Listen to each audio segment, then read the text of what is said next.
பாப்பா ஸ்கூல் விட்டு வந்ததுமே ஸ்நாக்ஸ் கேட்டா. என்ன செய்கிறதுன்னு பார்த்தேன்னா, ஃப்ரிட்ஜில் வந்து இட்லி மாவு அரைச்சது இருந்தது. சரி 1 டே தான் ஆகுது. அதை யூஸ் பண்ணி ஏதாவது ரெடி பண்ணி கொடுக்கலாம் அப்படின்னு சொல்லிட்டு கிச்சனில் போய் 2 வெங்காயத்தை எடுத்து நல்லா பொடியாக கட் பண்ணி வச்சுக்கிட்டேன். அதுக்கப்புறம் வந்து ஒரு துண்டு இஞ்சி அதையும் நல்லா சீவி வச்சுக்கிட்டேன். அதுக்கப்புறம் கொஞ்சம் கருவேப்பிலை, கொத்தமல்லி இதெல்லாம் நல்லா வாஷ் பண்ணி வச்சுட்டு நல்லா பொடி பொடியாக கட் பண்ணி வச்சுக்கிட்டேன்.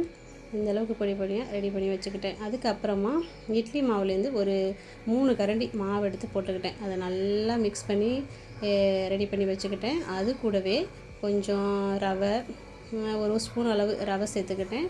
ஒரு 2 ஸ்பூன் அளவு வந்து அரிசி மாவு சேர்த்துக்கிட்டேன், பச்சரிசி மாவு சேர்த்துக்கிட்டேன். நல்லா அதை வந்து மிக்ஸ் பண்ணிக்கிட்டேன். மிக்ஸ் பண்ண அந்த ரவை வந்து ஊற வந்து மாவு வந்து கொஞ்சம் கெட்டியாக வர ஆரம்பிச்சிச்சு. உடனே நான் கட் பண்ணி வச்சுருந்தேன் வெங்காயம், கொத்தமல்லி, கருவேப்பிலை, பச்சை மிளகாய், இஞ்சி எல்லாத்தையும் வந்து அது கூட சேர்த்து மிக்ஸ் பண்ணிக்கிட்டேன். அந்த சைடு வந்து கடாயை வந்து அடுப்பில் வச்சுட்டு ஆன் பண்ணி விட்டேன். அது ஒரு சைடு சூடு ஏறிட்டு இருந்தது. இதை நல்லா மிக்ஸ் பண்ணி விட்டுட்டேன். நான் ஏற்கனவே வந்து இட்லி மாவில் கொஞ்சம் சால்ட்டு போட்டு தான் அரைச்சி வச்சுருப்பேன். அதனால் வந்து நான் சால்ட் வந்து போடலை. அதுக்கப்புறமா வந்து நல்லா எண்ணெய் காஞ்சிருச்சு. எண்ணெய் காஞ்சதுக்கப்புறம் கொஞ்சம் கொஞ்சமாக கிள்ளி போட ஆரம்பிச்சிட்டேன். இந்த பதத்துக்கு இருந்தால் நமக்கு கரெக்டாக இருக்கும் இந்த போண்டா போடுறதுக்கு.